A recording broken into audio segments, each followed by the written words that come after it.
18 জন participants.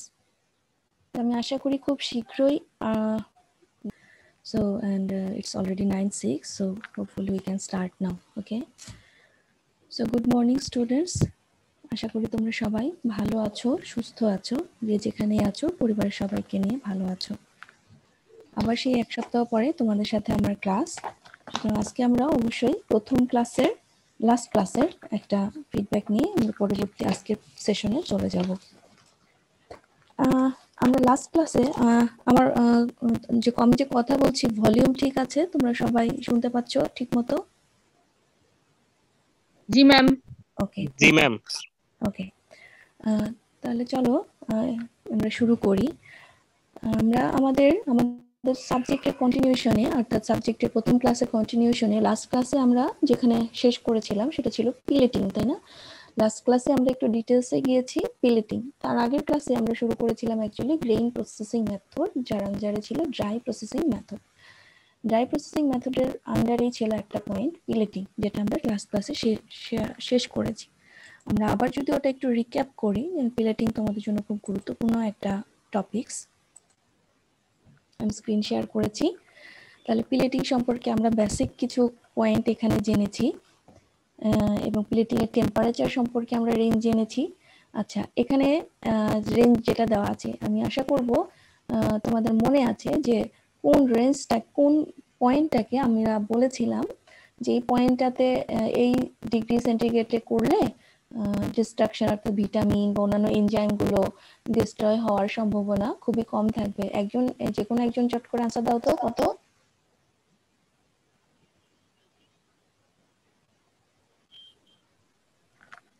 Ma'am 80 degree. 80 degree exactly. তাহলে আমি একজন বলতে পেরেছি, আমি আশা ধরে নিচ্ছি যে তোমরা মোটামুটি সবাই এটা মনে আছে তোমাদের। যে আমার ভালো লাগলো যে তোমাদের মনে আছে যে 80 ডিগ্রি সেন্টিগ্রেডে যদি আমরা করি আমাদের ভিটামিনগুলো ডিস্ট্রয় হবে না।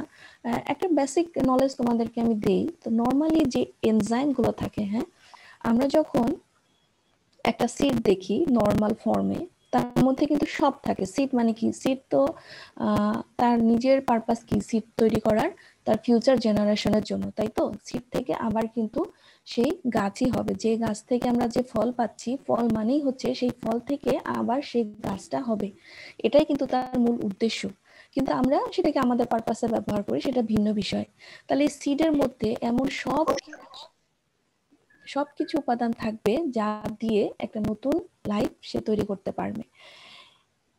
তার মানে কি? এগুলো কি অবস্থাতে থাকছে? তাহলে ডরমেন্ট অবস্থাতে থাকছে। কারণ সিড তার অ্যাপ্রোপ্রিয়েট একটা পরিবেশ লাগবে। সিডটাকে যখন আমরা হারভেস্ট করি, পরবর্তীতে ওটা যতক্ষণ না আমি সয়েলে দিব এবং প্রপার একটা এনভায়রনমেন্ট দিব, ততক্ষণ কিন্তু সিডটা জার্মিনেট হবে না। দেওয়ার সাথে সাথে জার্মিনেট হয় কেন? তুমি তো শুধু মাটিতে সেটাকে বপন করে দিলে, তাহলে কি এমন আছে? অর্থাৎ ওই সিডের ভিতরেই তার রিকোয়ারমেন্ট অনুযায়ী নিউট্রিয়েন্ট বলো, এনজাইম বলো, ওভারঅল সব কিছুই আছে যেটা তাকে সিড থেকে অঙ্কুরোদ্গমন অর্থাৎ জার্মিনেশনের পুরো সাপোর্টটা দেয়। তাহলে এই যে কথাটা আমি বললাম কেন? কারণ এই যে আমি আমি এনজাইমের কথাটা বলতে চাচ্ছিলাম। তার মানে এখানে কিন্তু সকল ধরনের তার নিজস্ব এনজাইম রয়েছে, কিন্তু ডরমেন্ট অবস্থায় রয়েছে। যখনই পানি দিচ্ছ বা যখনই পানি পাচ্ছে, একটা টেম্পারেচার পাচ্ছে, একটা পরিবেশ পাচ্ছে, তখন এগুলো তাদের অ্যাক্টিভিটি শুরু করে। তাহলে যখন আমরা প্রসেসিং এ যাব, মাঝে মাঝে আমরা কন্ডিশনিং করছি, আমরা স্টিমিং করছি, তাই না? স্টিমিং আমরা যাইনি, আমরা ওয়েট প্রসেসিং এ যাব, আবার বিভিন্ন অ্যাক্টিভিটি করছি। তখন হয় কি, এদের যে ডরমেন্ট অবস্থা থেকে তখন কিন্তু এদের পরিবর্তন শুরু হয়। তাহলে এই পরিবর্তনটা যেন পজিটিভ হয়, সেটা আমাদের মূল টার্গেট থাকবে। পরিবর্তনটা যেন কোনোভাবেই নেগেটিভলি ডিস্ট্রয় হয়ে না যায়। এটাই আমার এতটুকু কথা বলার মূল উদ্দেশ্য, যে এনজাইমটা অ্যাক্টিভ হচ্ছে বা এনজাইম যতটুকুই আছে সেগুলো যেন ডিস্ট্রয় না হয়ে যায়, সেগুলো যেন এর ভিতরে থেকে যায় এবং পরবর্তীতে কোনো পজিটিভ পরিবেশ পেলে সেটা যেন নিজে থেকে অ্যাক্টিভ হওয়ার একটা প্রক্রিয়া শুরু করতে পারে। এই জন্য আমি সিডের একটা বেসিক ইনফরমেশন তোমাদেরকে দিলাম। তাহলে যখনই নর্মালি এনজাইমটা খুবই সেন্সিটিভ। এনজাইমটা যখনই 60, মাঝে মাঝে 65, 70 উঠে যায়, এনজাইমগুলো কিন্তু নষ্ট হয়ে যাওয়ার প্রক্রিয়া শুরু হয়। সেজন্য মনে রাখবে যে যখন আমরা কোনো এনজাইম এক্সট্রাক্ট করি কোনো প্ল্যান্ট বডি থেকে বা প্ল্যান্ট সিড থেকে, আমরা নর্মালি টেম্পারেচারটা 50 বা 55 এর মধ্যে রাখার চেষ্টা করি, যে এটা হচ্ছে সবচেয়ে সেফ সাইড। মানে এখানে থাকলে কখনোই এনজাইমটা ডিস্ট্রয় হবে না, এনজাইমটার অ্যাক্টিভিটিটা নষ্টও হবে না এবং কমেও যাবে না। এটা সবচেয়ে সেফ একটা সাইট যখন আমরা এনজাইম নিয়ে কাজ করি, বেসিক্যালি শুধু এনজাইম। কিন্তু এত কম টেম্পারেচারে তো আমাদের পারপাস ফুলফিল হবে না, সুতরাং 80 ডিগ্রিটাকে একটা স্ট্যান্ডার্ড ধরা হয়েছে যেখানে নষ্ট হবে না। একটা ডরমেন্ট অবস্থায় যেহেতু থাকছে, আমরা তো এটাকে উৎকীর্ণ করছি না, জাস্ট ওই অবস্থায় এটা থেকে যাবে, নষ্ট হবে না। অ্যাট দ্য সেম টাইম ভিটামিনও নষ্ট হবে না, ওই অবস্থায় থাকবে। এটা জাস্ট একটা স্ট্যান্ডার্ড, মিনিমাম স্ট্যান্ডার্ড একটা ফর্মুলা ফলো করা হয়েছে এখানে। তারপর দেখো, এগুলো বেসিক কথা ছিল। এর মাঝখানে আমি একটা ফুল স্টেপ আমি তোমাদের সাথে শেয়ার করেছি, যে কিভাবে কি স্টেপ ফলো করে নর্মাল ফাইনাল পিলেট সাবস্টেন্সটা আমরা পাচ্ছি। এর মাঝখানে কিন্তু আমরা দুইটা প্রোডাক্টও পেয়ে যাচ্ছি, একটা হচ্ছে ম্যাশ পাচ্ছি, আবার পিলেটিং এর ওই স্টেজে যে আমরা কিন্তু পরের স্টেজে যে আমরা ক্রাম্বলিং করছি। এই স্টেপসটা তোমাদের সবাই খুব ইজিলি মাথায় রাখতে পারবে, আমি জানি তোমরা এতটুকু অবশ্যই মাথায় রাখতে পারবে। দেন আমরা অ্যাডভান্টেজ পড়েছি। অ্যাডভান্টেজের মধ্যে কিন্তু আমরা জানি যে গুরুত্বপূর্ণ যে পয়েন্টগুলো, যে স্পেস কমাবে, ট্রান্সপোর্টেশন কস্ট কমাবে, দেন ভলিউম ডেন্সিটি বাড়িয়ে দিয়ে ভলিউমটা কমিয়ে দেবে, ডাইজেস্টিবিলিটি বাড়াবে, এই সবগুলো পজিটিভ ইফেক্ট তোমরা আগেও জানতে, আমরা পড়েছি। সেই সাথে আমরা কিছু ডিসঅ্যাডভান্টেজও পড়েছি, তাই না? যে এটার মাধ্যমে পোর কোয়ালিটি ইনগ্রিডিয়েন্ট হাইড করা যাচ্ছে। অনেক সময় মানে এনিম্যাল বোর হয়ে যায়, যে সে জাস্ট খাবারটা দিলে ওইটুকু খাবার খেয়ে বসে থাকলো সারাদিন, যেটা ব্রয়লারের ক্ষেত্রে আমরা এটা এক্সপেক্ট করে থাকি। তো এই ছিল কিছু কমন কথা, কিছু ফ্যাক্টর আমি তোমাদেরকে বলেছিলাম বেসিক জানার জন্য, যে যেসব ফ্যাক্টরের কারণে পিলেটের কোয়ালিটিটাতে ইফেক্ট আসতে পারে, এগুলো আমরা সবাই জেনেছি। তো তোমরা সবাই এখান থেকে অবশ্যই জেনে নিবে, এবং যদি আরো কোনো সোর্স থাকে পিলেটের, কিন্তু অনেক পিলেটিং এর সম্পর্কে অনেক বই আছে, অনেক কিছু আছে। তো এটা হচ্ছে জাস্ট বেসিক কোর আইটেম, এইটুকু জানলে তোমাদের বেসিক ক্লিয়ার হয়ে যাবে বলে আমি আশা করি।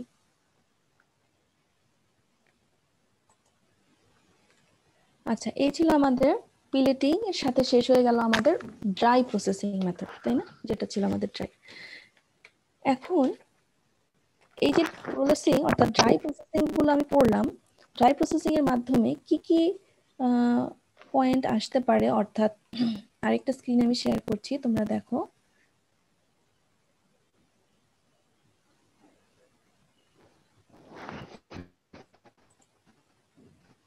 কোনো একজনের স্পিকার অন করা আছে, হ্যাঁ, সে একটু চেক করো please.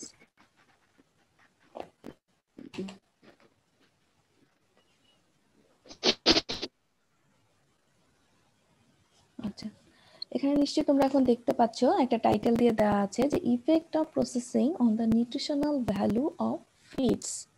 Effects of processing on the nutritional, এটা একটা ছোট্ট একটা পেপার ছিল, সে সায়েন্টিফিক পেপার। কোথা থেকে এটা আমরা চলো দেখে নিই। এটা ন্যাশনাল রিসার্চ কাউন্সিলের একটা topics of central for tropical agriculture, university of ফ্লোরিডার একটা লেকচার বই থেকে আমি নিয়েছি।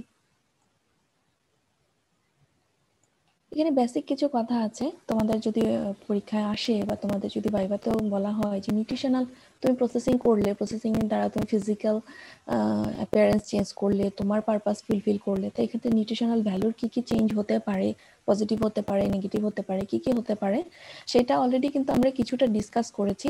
এখানে আরেকটু ডিটেলসে বলা আছে। আমি একদম পুরো ডিটেলসে না গিয়ে আমি তোমাদেরকে জাস্ট বিষয়টাকে ধরিয়ে দিচ্ছি, কারণ এই শীটটাও আমি তোমার, এই ডকুমেন্টসটাও আমি তোমাদেরকে দিয়ে দেব। আচ্ছা, সিআর শাওন না আছো এখানে? শাওন, নমস্কার ম্যাম। জি ম্যাম। হ্যাঁ, আচ্ছা শাওন, তুমি আমাকে প্লিজ একটু বলবে, কারণ আমি মনে করতে পারছি না যে লাস্ট 2-3টা ক্লাসে মনে হয় আমি তোমাদেরকে ডকুমেন্টস দেইনি, আমি একটু নোট ডাউন করব, পরে আমার মনে থাকবে না। জি ম্যাম। আচ্ছা, কোন পর্যন্ত আমি লাস্ট দিয়েছিলাম? ম্যাম আমি একটু চেক করে বলি আপনাকে। আপনি মনে হয় প্রথম আমি মনে হয় এটা দেইনি, আমি মনে হয় প্রসেসিং এর মেথড থেকে শুরু করে দেইনি তোমাদেরকে, তাই না? আমার যতটুকু মনে পড়ে, তাই না? প্রসেসিং এর মেথড। আচ্ছা ঠিক আছে, তুমি আমাকে পরে জানাবে এবং আমি তোমাদেরকে দিয়ে দিব, ঠিক আছে? তোমরা ডকুমেন্টস নিয়ে চিন্তা করবে না। এবং আমি তোমাদেরকে আমাদের যে বেসিক যে বইটা আমি ফলো করছিলাম, বইটা এখন তোমাদের হাতে নেই, বইয়ের স্ন্যাপশট নিয়ে আমি তোমাদেরকে দিয়ে দিব, যাদের প্রয়োজন হয়, যারা ইচ্ছা মনে করো সেখান থেকেও তোমরা দেখে নিতে পারবে। হ্যাঁ, বইয়ের স্ন্যাপশট নিয়ে আমি তোমাদেরকে দিব। জি ma'am. Okay, thank you Shaon. তাহলে দেখো এখন আমি এই কথাগুলো তোমাদেরকে জাস্ট বলে ধরিয়ে দিচ্ছি যে প্রসেসিং এর ফলে কি কি পরিবর্তন হতে পারে। ইন্ট্রোডাক্টরি পয়েন্ট লাইনটা তোমরা নিচে দেখো, feeds are process to facilitate handling and pelleting, যেটা আমাদের মূল target, and to increase the feeding value by increasing the digestibility or by inactivating the specific growth inhibitors, তাই না? আমরা anti-nutritional factors পড়েছি, যেটাই এখানে ইনডাইরেক্টলি বলা আছে গ্রোথ ইনহিবিটরস কে আমরা inactivate করে দেব। The many processes that facilitate handling and pelleting increases the nutritional value of feeds as well, but the nutritional value of some feeds can be lowered by certain process. বেশিরভাগ ক্ষেত্রে আমাদের target হচ্ছে কি nutritional ভ্যালুটা বা ডাইজেস্টেবিলিটিটা বাড়ানো, কিন্তু অনেক অনেক ক্ষেত্রে এটা কিন্তু কমেও যেতে পারে, সেটাই এখানে একটু পয়েন্ট আকারে হাইলাইট করা হয়েছে।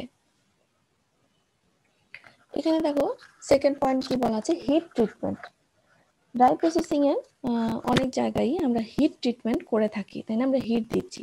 তাহলে হিট দেওয়ার মূল উদ্দেশ্য আমরা কি পড়েছিলাম, আমরা যখন প্রসেসিং এর একটা বেসিক চার্ট পড়েছিলাম, যেখানে যে অ্যান্টি নিউট্রিশনাল ফ্যাক্টর গুলো থাকবে, তাই না, অ্যান্টি নিউট্রিশনাল ফ্যাক্টর গুলোর দিকে আমরা ইনহিবিট করব, অর্থাৎ আমরা ডিস্ট্রয় করব হিট দিয়ে।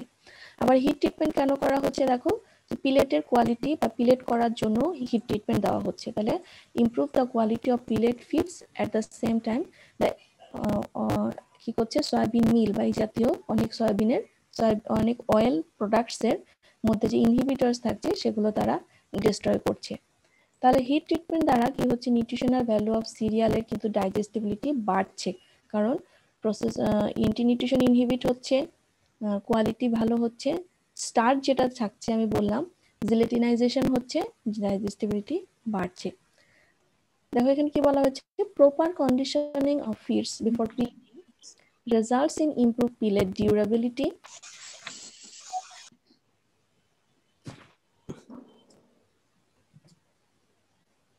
and a reduced amount of fines in the finished product. তাহলে প্রপার হিট যদি হয় তাহলে জেলাটিনাইজেশন হবে খুব ভালোভাবে, তাহলে মিক্সিং বা কন্ডিশনিংটা মন্ডটা তৈরি হবে খুব সফট, কিন্তু সফট হবে, ময়েস্ট হবে, কিন্তু সেটা ভঙ্গুর হবে না।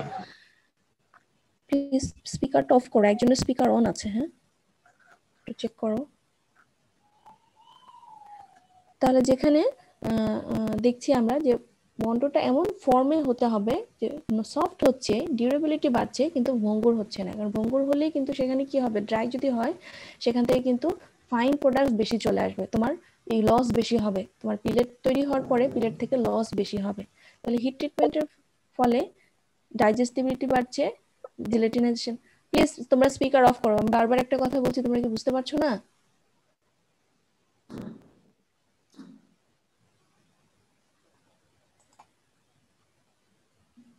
পিয়াস, আর ইউ লিসেনিং? তো তুমি অফলাইন হয়ে ফোন করে বলো যে সে যেন আউট হয়ে যায়, লিভ হয়ে যায়।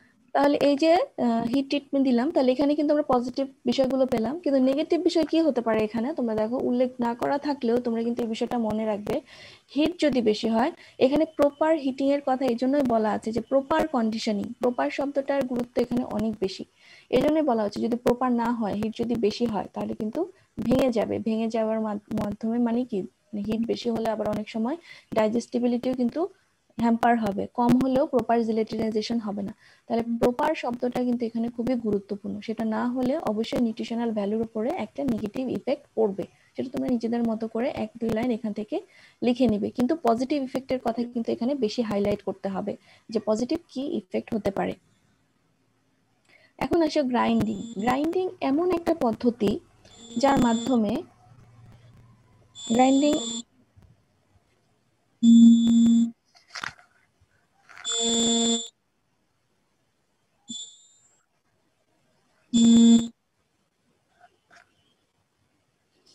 গ্রাইন্ডিং বিষয়টা দেখো তোমরা,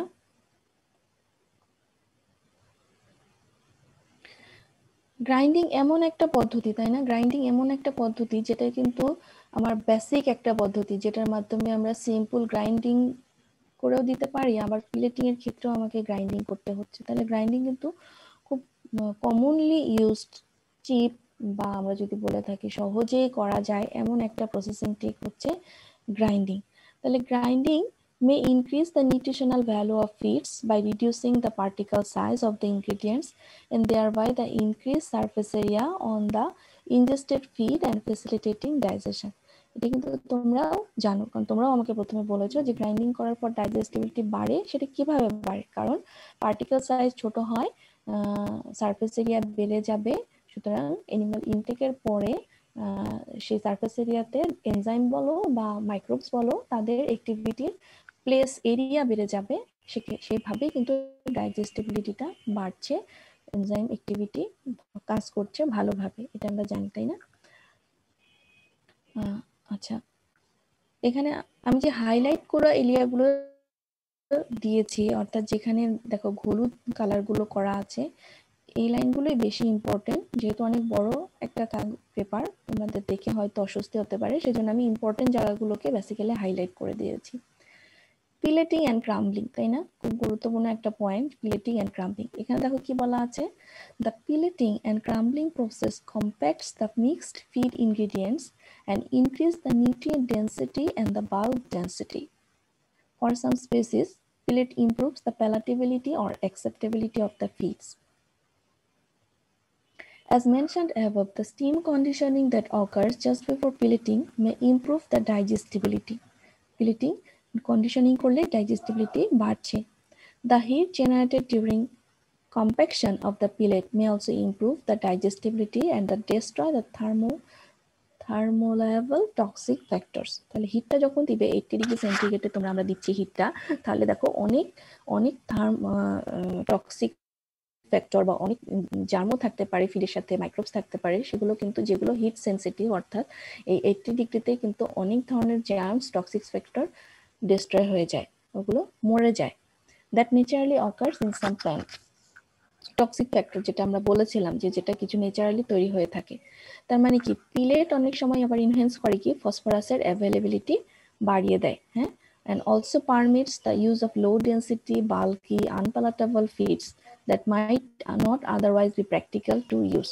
তাহলে পিলেট যদি আমরা করি, অনেক সময় বাল্কিকে আমরা কনসাইজ করতে পারি। আমরা যখন রাফেজ পিলেটিং করব তখন তোমরা বুঝতে পারবে আনপ্যালাটেবল ফিড যেগুলো আমরা নর্মালি যদি এনিমেলের সামনে তুমি রাখো খাবে না, কিন্তু যদি তুমি প্রসেস করে পিলেটিং এর মাধ্যমে দাও এনিমেল খাবে। This are the good effect of pelleting. তাহলে এখান থেকে নেগেটিভ ইফেক্ট কি আমরা বলতে পারি? নেগেটিভ ইফেক্ট কখন আসবে? যখন টেম্পারেচার বেশি হবে, তখন এনজাইম বা ভিটামিন ডিস্ট্রয় হবে, অর্থাৎ নিউট্রিয়েন্টের অ্যাভেলেবিলিটি কমে যাবে।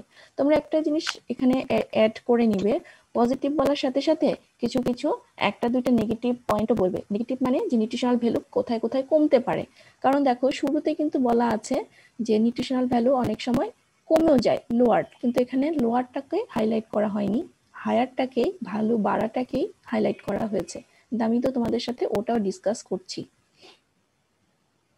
এই পয়েন্টটা দেখো, the processing to destroy the naturally occurring toxins and inhibitors. Naturally occurring toxin, inhibitors এই সম্পর্কিত কিন্তু আমরা একটা ডিটেইলস ক্লাস করেছি। ম্যাম পিলেটিং এর ডিসঅ্যাডভান্টেজটা কি বললেন, একটু আরেকবার যদি বলতেন। পিলেটিং এর ডিসঅ্যাডভান্টেজ কিন্তু আমরা আগেও ডিসকাস করেছি। আচ্ছা, তুমি জানতে চেয়েছো, আমি বললাম যে পিলেটিং এর ক্ষেত্রে আমরা আমাদের মূল টার্গেটটা কি ছিল, যে ইফেক্ট অফ প্রসেসিং। হ্যাঁ, ইফেক্ট কি হতে পারে? পজিটিভ ইফেক্টও হতে পারে, নেগেটিভ ইফেক্টও হতে পারে। এখানে দেখো বলা আছে প্রথমেই যে নিউট্রিশনাল ভ্যালু অনেক সময় কিন্তু কমেও যেতে পারে, কিন্তু যে রেফারেন্সগুলো বা যে লাইনগুলো আমি পড়ছি প্রত্যেকটার ক্ষেত্রে পজিটিভ কথাগুলো এখানে বলা আছে, নেগেটিভটা বলা নেই। সেজন্য তোমাদের এটা নোট ডাউন করতে হবে যে নেগেটিভ কি হতে পারে। তো এক্ষেত্রে পিলেটিং এর ক্ষেত্রে নেগেটিভ কি হতে পারে? যদি পিলেটিং এর টেম্পারেচারের কারণে, কন্ডিশনিং এর কারণে জিলেটিনাইজেশন বাড়ে, ডাইজেস্টিবিলিটি বাড়বে। এবং অনেক সময় হিট যেটা দেওয়া হয় 80 ডিগ্রিকে যদি আমরা স্ট্যান্ডার্ড হিট ধরে দেই, সেই হিটের কারণে টক্সিন ফ্যাক্টর যদি ন্যাচারালি ইনগ্রিডিয়েন্টে থাকে এবং কিছু হার্মফুল মাইক্রোবস থাকে যারা হিট সেন্সিটিভ, সেগুলো ডিস্ট্রয় হয়ে যাবে। This are the positive point. তাহলে নেগেটিভ পয়েন্ট এখানে কি আসতে পারে? নেগেটিভ পয়েন্ট আসতে পারে যে সেই পিলেটিং এর ক্ষেত্রে তুমি যদি টেম্পারেচারটা বেশি দিয়ে দাও, 90 বা 100 প্লাস হয়ে যায়, সেক্ষেত্রে অবশ্যই ইনগ্রিডিয়েন্টের যে ইন্ডিভিজুয়াল ভিটামিন গুলো রয়েছে সেগুলো ডিস্ট্রয় হয়ে যাবে, অর্থাৎ vitamin will be unavailable if the temperature is very high in case of pileting. Okay, at the same time some enzyme will be destroyed if the temperature is very high during the pileting. বোঝা গেছে নিশ্চয়ই। আবার economic loss কি হতে পারে? If the temperature is very high, that means the compactness will be how can I say, এটা ভঙ্গুর হবে। ওকে, it will be not compact, it will be not compact, the digester product will be not compact, that means it will be, you will get the more fine products। তাহলে বেশি যদি fine হয় তাহলে pellet ঝরঝরা হবে, ভালো হবে না। এটা হচ্ছে ইকোনমিক লস। কিন্তু নিউট্রিশনাল লস কথা আমি বললাম। যে প্রশ্ন করেছিলে সে আনসার পেয়েছো? জি ম্যাম, পেয়েছি। ওকে, এখন আসলে processing to destroy naturally occurring toxin and inhibitors. এই লাইনটা, এই কথাগুলো কিন্তু আমরা অলরেডি ডিসকাস করেছি। আমরা যে অ্যান্টি নিউট্রিশনাল ফ্যাক্টর একটা আলোচনা করেছিলাম না, সেখানেই কিন্তু আমরা বলেছিলাম যে কি কি ভাবে হিট, বেসিক্যালি হিটটাই আমরা করে থাকি, অনেক সময় স্টিম দেওয়া হয়, সময় দেওয়া হয় না। ন্যাচারালি অকারিং যে টক্সিন গুলো থাকে, যেটাকে আমরা সেকেন্ডারি প্ল্যান্ট মেটাবোলাইটস বলে আসছি, অ্যান্টি নিউট্রিশনাল ফ্যাক্টরস, এগুলো ডিস্ট্রয় করা যায়। এটা এখানে কিন্তু বলা আছে। এখানে যদি জাস্ট এটা দেখো, এই টেবিলটা তোমরা দেখো, toxin and inhibited destruction by processing, তাহলে এখানে দেয়া আছে দেখো feed stuff, cotton seed meal, soybean meal, linseed meal, raw fish, আলফালফা, rice, sweet clover, wheat germ, rapeseed. Basically আমাদের দেশে কোনটা বেশি ইউজ হয়? এই সয়াবিন মিল, কিন্তু এগুলো কিন্তু অন্যান্য দেশে ইউজ হয়। হ্যাঁ, এখানে কি কি ইনহিবিটরস থাকতে পারে আবার নতুন করে এটাও আমি বলছি, আগের শীটগুলোতেও তোমরা পাবে। কটন সিডে গসিপল থাকছে, ট্রিপসিন ইনহিবিটর, এই যে বিভিন্ন ধরনের আনআইডেন্টিফাইড বা এই যে বিভিন্ন ধরনের নিউট্রিশনাল ফ্যাক্টরস গুলো থাকছে, এগুলোকে কিভাবে প্রসেসিং এর মাধ্যমে ডিঅ্যাক্টিভেশন করা যায় এটা বলা আছে। এবং বেশিরভাগ ক্ষেত্রে দেখো হিট ট্রিটমেন্ট করা হচ্ছে, অটোক্লেভিং করা হচ্ছে, এখানে ওয়াটার ট্রিটমেন্ট করা হচ্ছে, আবার হিট দেওয়া হচ্ছে। হ্যাঁ, এই আলফা মিল বা রাই মিল এগুলোর ক্ষেত্রে বলা হচ্ছে কি লিমিট অ্যামাউন্ট অফ ফিড। আমি তোমাদেরকে কিন্তু বলেছিলাম যে অ্যান্টি নিউট্রিশনাল ফ্যাক্টর অ্যানিমেলের বডিতে বা প্ল্যান্ট প্রোডাক্টে থাকবেই। এখন ডিপেন্ড করছে প্রসেসিং এ তুমি যাবে কি যাবে না, সেটা ডিপেন্ড করছে যে কতটুকু অ্যামাউন্টস তুমি অ্যানিমেলকে দিবে। কারণ প্রত্যেকটা অ্যানিমেলেরই ক্ষেত্রেই কিছু না কিছু টক্সিন টলারেন্সি করার লেভেল আছে, আমাদের বডিতেও আছে, সেম অ্যানিমেলের বডিতেও আছে। তাহলে একটা নির্দিষ্ট পার্সেন্ট পর্যন্ত অ্যানিমেল টলারেট করতে পারবে without any harm, without occurring any harm in their own body. But after that if you give it, then it will harm, it will cause problem in digestion and others। তাহলে এখানে limit amount of feed বলা হলো কি, যে তোমাকে কমিয়ে দিতে হবে বা কমাতে হবে, সেই কথাটাই জাস্ট এখানে বলা আছে। যদি আমরা দেই তাহলে অবশ্যই কম দিতে হবে। র্যাপসিড, হিট, তাহলে বেসিক্যালি দেখো হিট এমন একটা প্রসেসিং এর একটা মেথড যেটার মাধ্যমে কিন্তু টক্সিন ইনহিবিটরস গুলোকে আমরা প্রসেস করে থাকি। দেখো hit destroy the trypsin inhibitor, wet heat is more effective than the dry heat। wet heat obviously তোমরা বুঝতে পারছো, wet heat মানে কি বোঝানো? soaking the meal in water for 12 to 8 hours।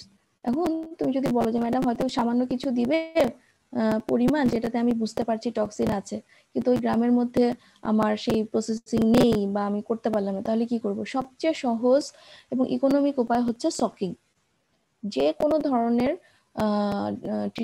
টক্সিনই থাকুক না কেন, সকিং যদি করো কিছু না কিছু পার্সেন্টেজ সেটা রিলিজ হয়ে যাবে যখন তুমি সফট ওয়াটারটা রিমুভ করে দিবে। এবং সেটা নির্ভর করে যে দেখো 12 থেকে 18 ঘন্টা পর্যন্ত তুমি যদি সকিং করো, তাহলে এই যে টক্সিক লিনসিটি যেটা থাকবে সেটা কিন্তু রিমুভ করা সম্ভব উইদাউট এনি আদার প্রসেসিং। সকিং মনে রাখবে, সকিংটা সবচেয়ে ইকোনমিক একটা প্রসেস, যে জাস্ট জলে ভিজিয়ে রাখলে ওভারনাইট বা দীর্ঘ সময় জেনেটাকে ড্রেন আউট করে দিলে এর ভিতর থেকে অনেক টক্সিন চলে যাবে। আবার এটার কিন্তু খারাপ ইফেক্টও আছে, অনেক সময় দেখা যাচ্ছে যে বেশি নরম হয়ে যাচ্ছে, থ্যাকথ্যাকা হয়ে যাচ্ছে, সেটাকে আবার আমার ড্রাই করতে হচ্ছে। অবভিয়াসলি যেখানে সকিং করবে সেখানে অবভিয়াসলি তুমি হিট দিতে গেলে, ওভেন হিট দিতে গেলে তোমার কস্ট বেশি হবে। তুমি সানড্রাই করতে চাও, তার মানে তখন অবশ্যই তোমার সান থাকতে হবে, যেটা আন্ডারে তুমি ড্রাই করবে। অনেক ফ্যাক্টরস এখানে জড়িত। কিন্তু সফট ফিড যদি তুমি অ্যানিমালকে খাওয়াও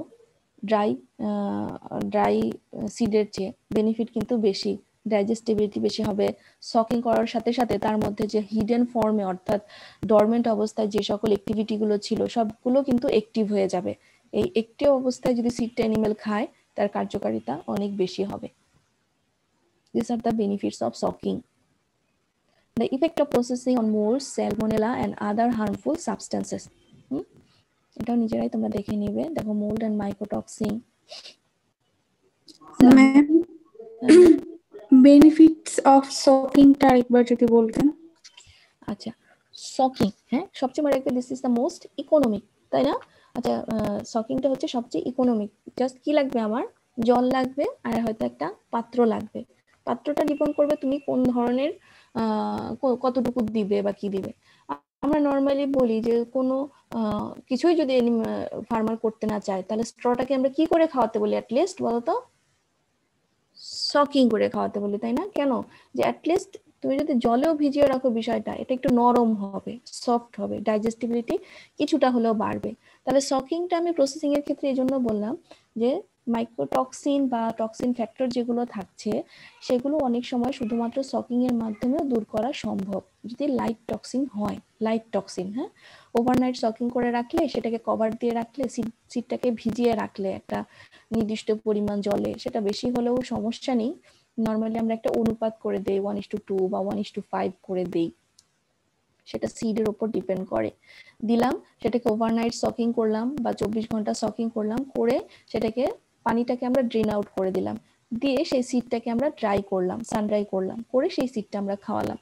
এটাই হচ্ছে। তাহলে ওই যে সকিং করলে টক্সিন ফ্যাক্টর গুলো রিলিজ হয়ে গেল, ডাস্ট রিলিজ হয়ে গেল, অ্যাট দ্য সেম টাইম ডাইজেস্টিবিলিটি বাড়লো, এবং সেই সিডের মধ্যে যে সমস্ত অ্যাক্টিভিটি গুলো ডরমেন্ট অবস্থায় ছিল সেগুলো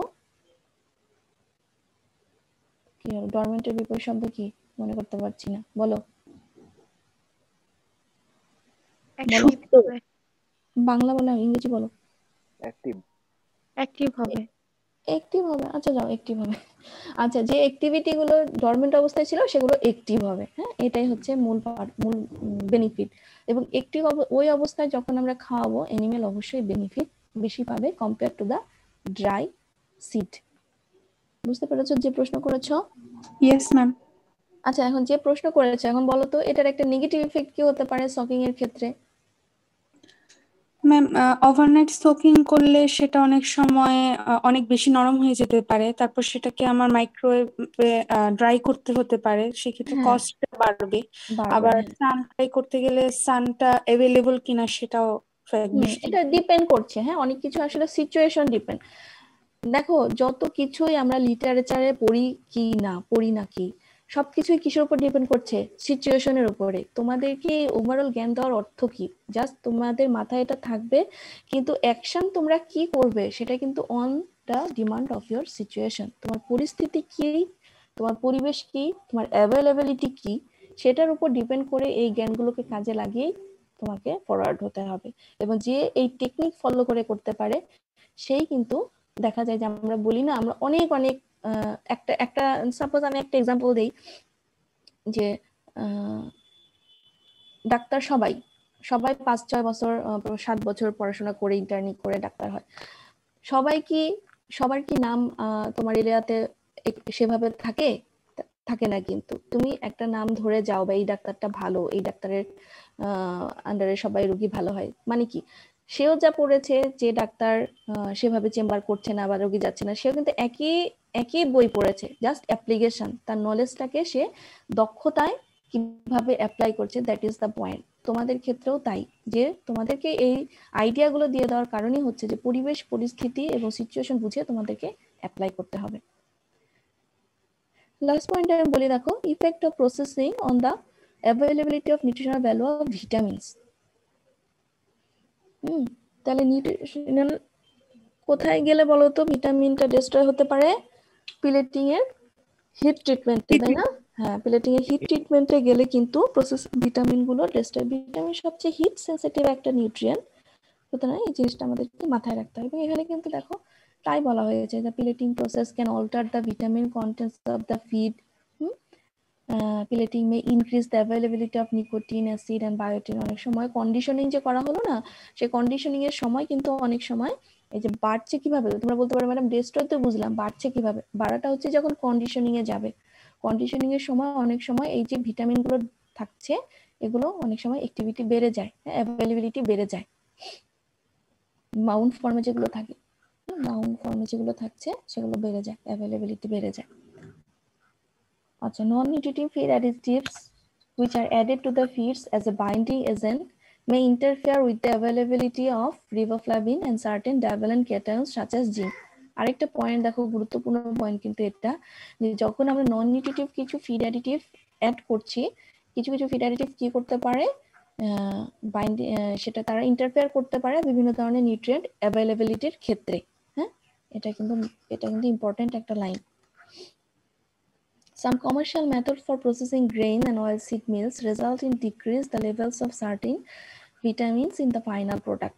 বুঝতেই পারছো যে হিট ট্রিটমেন্ট দেওয়া হতে পারে, এক্সট্রাকশন যখন করা হয়, মেকানিক্যাল এক্সট্রাকশন করা হচ্ছে, অনেক সময় বের হয়ে আসে, অনেক সময় ভিটামিন গুলো চলে যায়, ডিস্ট্রয় হয়ে যায়, ভিটামিন গুলো থাকে না ফাইনাল স্টেজে। যে বিশেষ করে যখন অয়েল এক্সট্রাকশন করা হয়, হ্যাঁ, তখন যে ভিটামিন ইটা, এই যে দেখো এগুলো ভিটামিন ইগুলা চলে যায়, এগুলো লস হয়ে যায়। Solvent extraction of the soybean, এই লাইনটা কিন্তু গুরুত্বপূর্ণ, এটা আমি হাইলাইট করিনি। solvent extraction of soybean meal results in the removal of some of the vitamins E and K and thus lower levels in the products. আচ্ছা বলো তো, এই যে সলভেন্ট এক্সট্রাকশন বললাম বা অয়েল সিড আমি বললাম, অয়েল সিড মিল, এটার সাথে ভিটামিন ই আর কে কেন আসলো, কেন অন্যান্য বি ভিটামিন গুলো আসলো না? এগুলো fat soluble vitamin. Fat soluble vitamin. Exactly, তোমাদের IQ sharp. These are the common points of these topics, that is the effects of processing on the nutritional value of feeds. আমি আশা করি এখানে প্রত্যেকটা points যেগুলো আমরা আজকে আলোচনা করলাম সবাই বুঝেছো। হয়তো রেসপন্স কয়েকজন দুই একজন করেছো, কিন্তু আমি ধরে নিচ্ছি যে তোমরা সবাই বুঝতে পেরেছো অ্যাটলিস্ট এগুলো, এই বিষয়গুলো। হ্যাঁ, এটা আমি তোমাদেরকে দিব। জাস্ট আমি স্টপ করলাম শেয়ারটা। ম্যাম অ্যান্টি নিউট্রিয়েন্টস পর্যন্ত শীট দেওয়া ছিল লেকচার 1-2।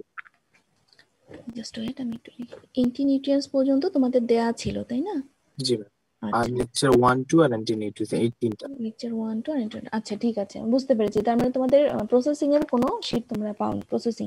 আচ্ছা, আমি আজকে যে কোনো এক সময় শাওনের কাছে দিয়ে দেবো এটা। আচ্ছা, এখন আমরা ড্রাই প্রসেসিং শেষ করলাম। দেখো প্রসেসিং এর অনেকগুলো মেরিটস ডিমেরিটস এবং এইগুলো বিষয়গুলো আমরা শেষ করলাম। ড্রাই প্রসেসিং এর পরে কি প্রসেসিং আসবে? Wait processing. আচ্ছা, এখন ওয়েট প্রসেসিং এর সম্পর্কে আমরা ডিটেইলস আজকে যাব না, জাস্ট আমরা কিছু কথা, বেসিক কথা বলবো। এখন তোমরা একটু লিখে নিবে যে ওয়েট প্রসেসিং এর নামগুলো কি কি। এটার স্লাইড আমি আজকে ওপেন করি। ওয়েট প্রসেসিং এর নামগুলো আমি বলি, তোমরা মনে রাখো, এবং তোমরা যারা অ্যাটলিস্ট লেখার মতো সিচুয়েশন নিয়ে বসেছো তারা লিখতে পারো। তাহলে ওয়েট প্রসেসিং ও ড্রাই প্রসেসিং এর মধ্যে বেশ কয়েকটা আছে। তার মধ্যে প্রথমটা হচ্ছে কি বলতো, অলরেডি এটা সম্পর্কে আমরা পড়েছি কিন্তু, ওয়েট প্রসেসিং বলতো soaking. Exactly, that is the most simplest way of wet processing. তাহলে প্রথমটা কি আসছে? সকিং।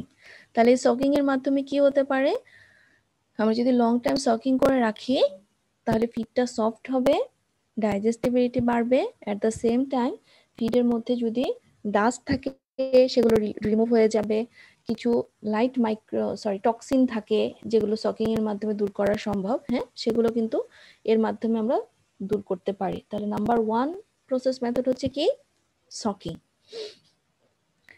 দ্বিতীয়ত হচ্ছে স্টিম রোলিং। আচ্ছা, ড্রাই মেথডের ক্ষেত্রেও স্টিম রোলিং আমরা পড়েছি, সেখানে কিন্তু একটু আমি উল্লেখ করেছিলাম, মনে আছে কারো?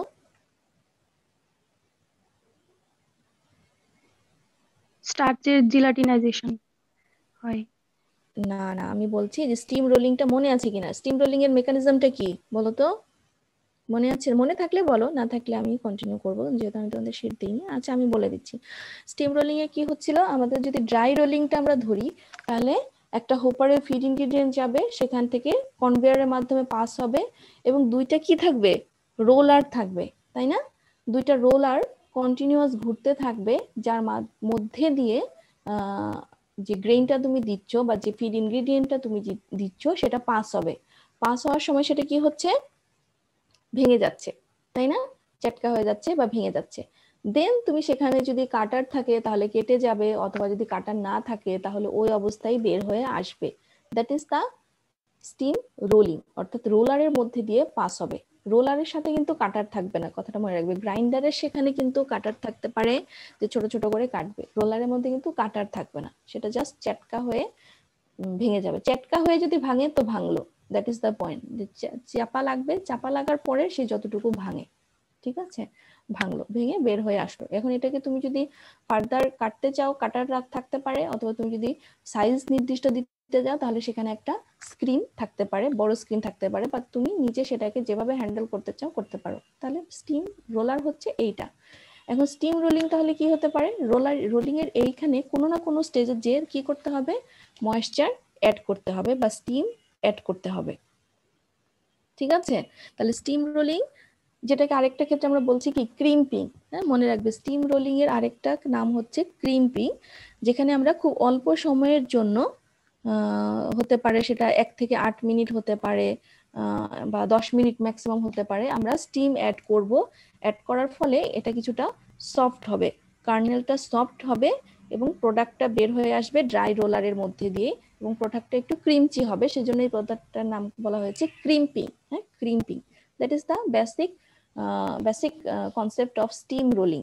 আমি আশা করি সবাই বুঝতে পেরেছো। তাহলে ড্রাই রোলিং এর ক্ষেত্রে কিন্তু ময়েশ্চার এডিশন হতো না বা স্টিম এডিশন হতো না, কিন্তু স্টিম রোলিং এর ক্ষেত্রে কি হচ্ছে, ময়েশ্চার বা স্টিম এডিশন হচ্ছে, কিন্তু সেটা খুব কম সময়ের জন্য, যেন কার্নেলটা একটু সফট হয়, প্রোডাক্টটা একটু ক্রিমচি হয়, সেজন্য এই পদ্ধতিটার আরেকটা নাম হচ্ছে ক্রিম্পিং। স্টিম রোলিং এরপরে আসো স্টিম ফ্ল্যাকিং। স্টিম ফ্ল্যাকিং এর ক্ষেত্রে বিষয়টা হচ্ছে, স্টিম রোলিং আর স্টিম ফ্ল্যাকিং এর মূল পার্থক্য হচ্ছে ময়েশ্চারের ক্ষেত্রে। ওইটার ক্ষেত্রে 8 থেকে 10% মতো ময়েশ্চার থাকবে স্টিম রোলিং এর ক্ষেত্রে, কিন্তু স্টিম ফ্ল্যাকিং এর ক্ষেত্রে ময়েশ্চার পার্সেন্ট আর একটু বেশি থাকবে। নরমালি 15 থেকে 20% বা 18 থেকে 20%-এর মতো ময়েশ্চার এখানে আমরা দিয়ে থাকি, মানে স্টিমটা এমন ভাবে অ্যাড করে থাকি যেন ময়েশ্চারটা 20% পর্যন্ত পৌঁছায় এবং তারপরে রোলারের ভিতর দিয়ে পাস হয়ে থাকে। এখানে স্টার্চ গ্র্যানিউল গুলো পুরো ভেঙে যাবে এবং অবশ্যই একটা সফট একটা প্রোডাক্ট তৈরি হবে। বুঝতেই পারছো যে ময়েশ্চারটা এখানে বেশি।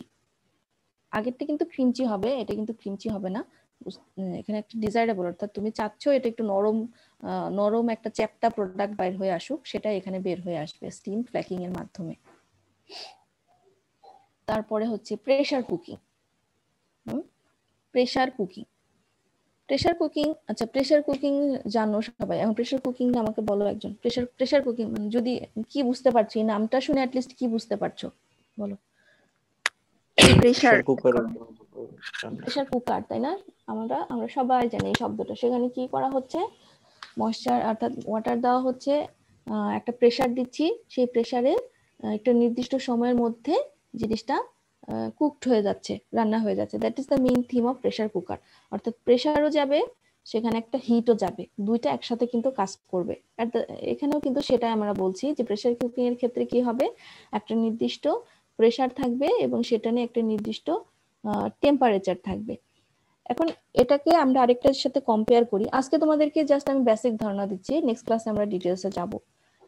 প্রেসার কুকিং এবং এক্সপ্লোডিং, ঠিক আছে, এই দুইটার খুবই কমন, খুবই সিমিলার আছে, কিন্তু একটা বেসিক পার্থক্য আছে।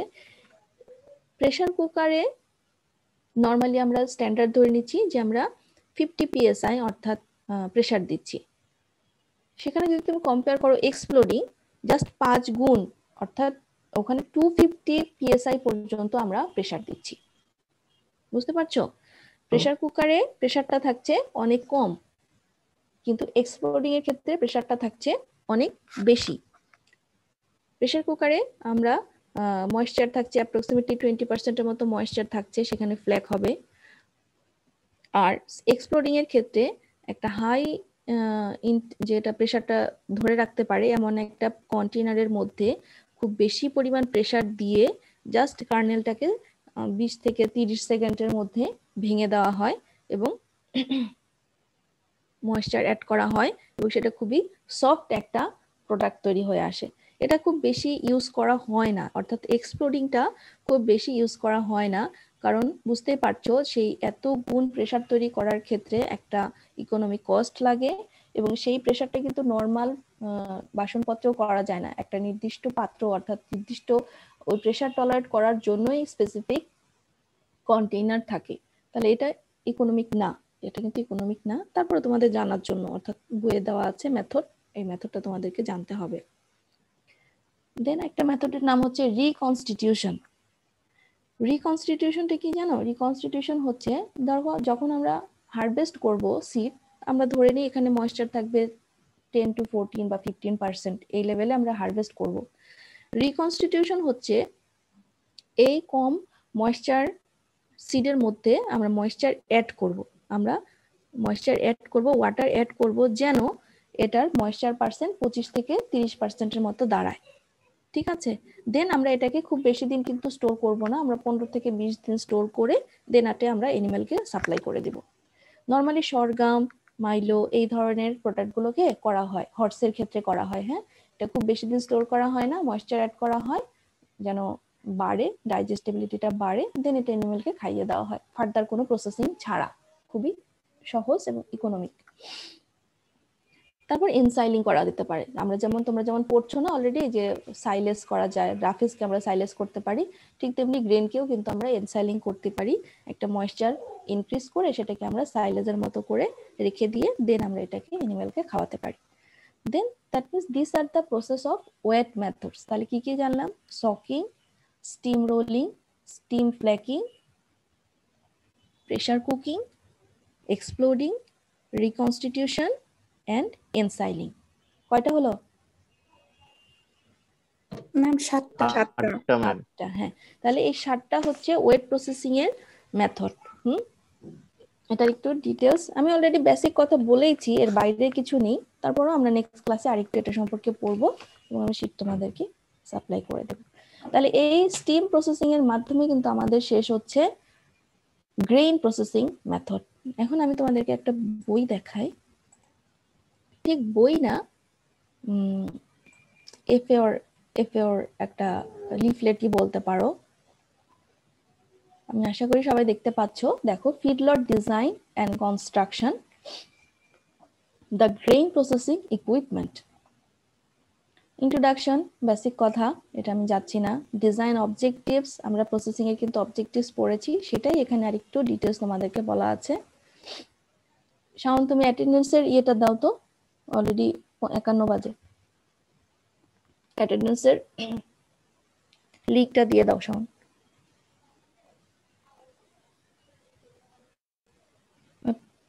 শাওন, তোমাকে আমি বলি, ওই যে শাওন শুনতে পাচ্ছ তুমি আমাকে? জি ম্যাম, আমি অ্যাটেন্ডেন্সটা লিখে দিই। কি কি থাকবে তোমরা করো, তোমরা এটা করো, আমার আর বেশি নেই, আমি এই বইটা দেখি আজকে শেষ করব। তোমরা তোমাদের অ্যাটেন্ডেন্সটা দিয়ে নাও আগে।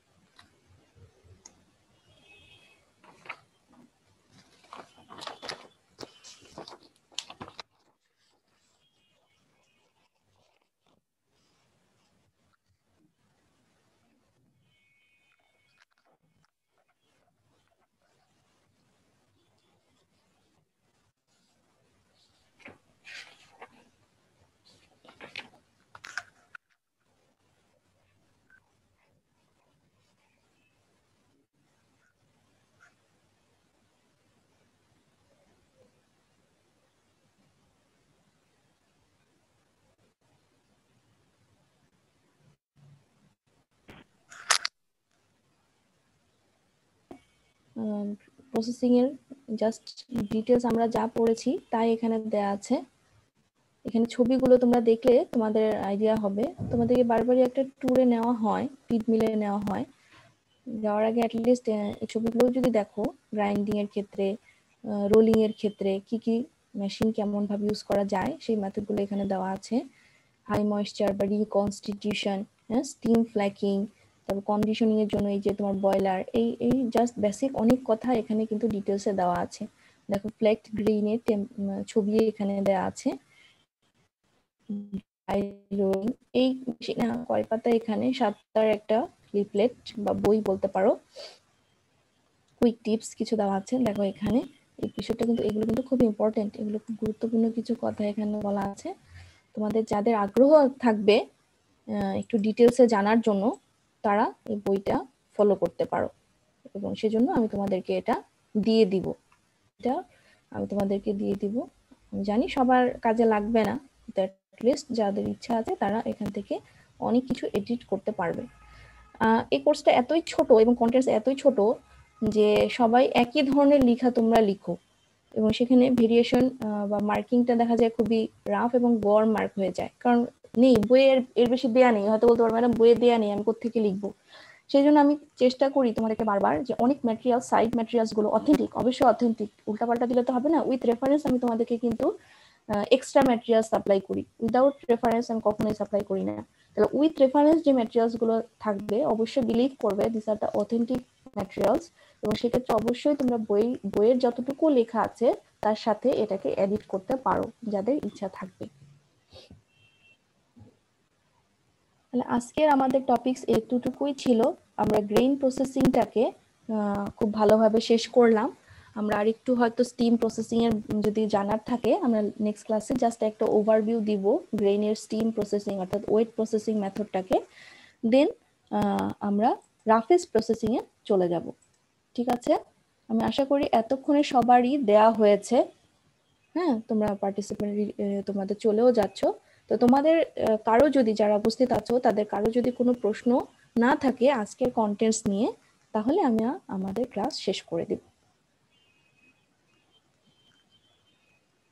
ম্যাম, আমরা যদি সোকিং করি তাহলে কি ওয়াটার সলিউবল ভিটামিন গুলো রিলিজ হয়ে যেতে পারে না? এটা আসলে এত সহজে হবে না। তুমি যদি জাস্ট 6 ঘন্টা 12 ঘন্টা 24 ঘন্টা করো, ওয়াটার সলিউবল ভিটামিন তো এমন না যে সোকিং করে দিলে সেটা এত সহজেই রিলিজ হয়ে যাবে, এমন না।